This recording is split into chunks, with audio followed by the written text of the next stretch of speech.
Alors, première chose que je vais faire ici chez moi, c'est dessiner l'œil de l'oiseau à cet endroit-là, à l'intérieur. Comme ça, il aura déjà l'air un peu plus vivant. Donc, dans la palette des calques, menu fenêtre calque. Dans la palette des calques, ce serait intéressant de pouvoir faire ça sur un calque à part. Ben oui, je peux le faire dans le calque ici, bien sûr, dessiner l'œil, mais il y a déjà tellement de choses sur le calque. Donc, ça ne coûte pas plus cher d'aller créer un nouveau calque. Et sur ce nouveau calque, je vais aller dessiner l'œil de l'oiseau dans la version qui me paraît la plus intéressante. J'aurais pu bien sûr le faire précédemment, mais et comme ça, dans toutes les versions de l'oiseau, il y aurait eu l'œil, mais bon, voilà. Je verrouille le calque 2 qui contient les oiseaux pour être certain de ne pas travailler sur le calque 2. Et je mets en surbrillance le calque 3 ici. Voilà, je vais juste aller tracer un cercle. Alors, outil ellipse. Et vous voyez que j'ai zoomé, bien sûr. J'ai zoomé sur la partie sur laquelle je vais travailler. Outil ellipse.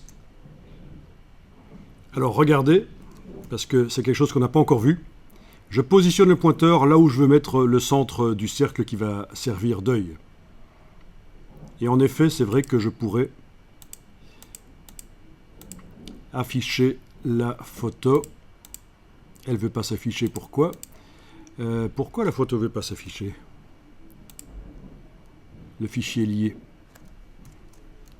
Ah oui, parce qu'elle n'est pas à cet endroit-là, évidemment. Puisque j'ai dupliqué et encore dupliqué. Oui, elle est là, la photo, logique. Donc je réaffiche juste la photo pour voir un peu à quoi ça ressemble. Oui, ça ressemble à ça, c'est ça. Ok, il y a visiblement du blanc et puis il y a une pupille noire si je comprends, mais voilà. À moins que ce soit le reflet du bord de l'œil que je considère comme étant du blanc. À mon avis, il est tout noir et ça, c'est le reflet du bord de l'œil, en effet. Je ne suis pas un spécialiste des oiseaux. Hein. Moi, je me contente juste de les manger, en fait. Ok, donc je vais enlever l'œil en face du calque de la photo et réafficher les deux calques. Le calque 2 est verrouillé, je travaille sur le calque 3. Je vais travailler là. Alors donc, avec l'outil ellipse, je vais commencer à tracer. Regardez, je commence à tracer. J'enfonce la touche Alt pendant que je trace. Du coup, l'ellipse se crée par son centre. C'est hypnotique. En plus de Alt, j'enfonce Shift, comme ça je fais un cercle parfait.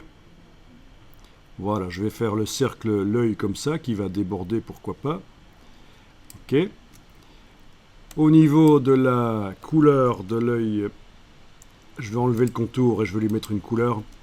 Qu'est-ce que je vais mettre comme couleur? Peut-être un dégradé du noir au blanc. Donc dans la palette nuancier, je vais aller activer le dégradé du noir au blanc.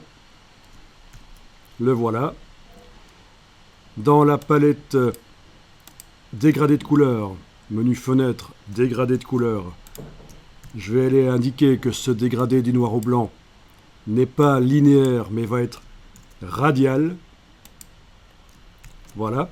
Alors quelque chose qu'on n'a pas vu jusqu'à présent, c'est qu'on peut inverser, si nécessaire, les échantillons, tous les échantillons de couleurs d'un dégradé peuvent être inversés avec cette icône ici.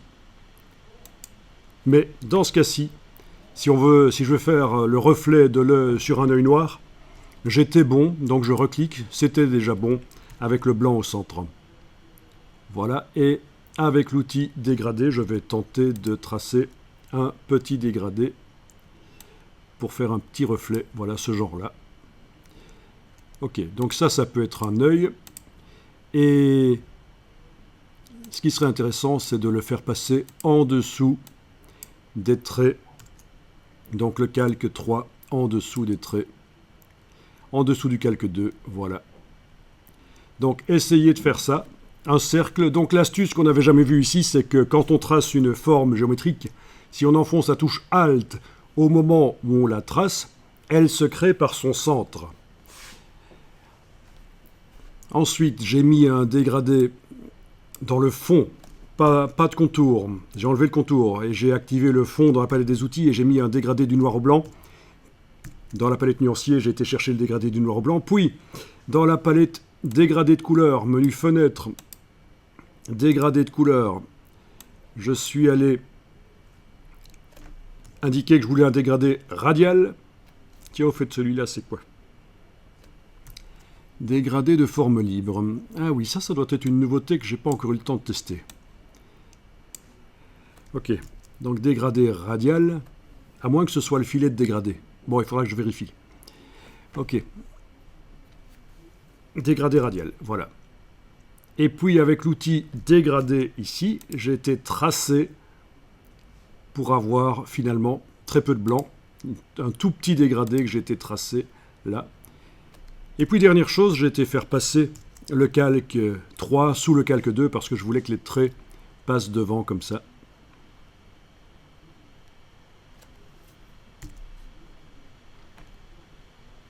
Voilà.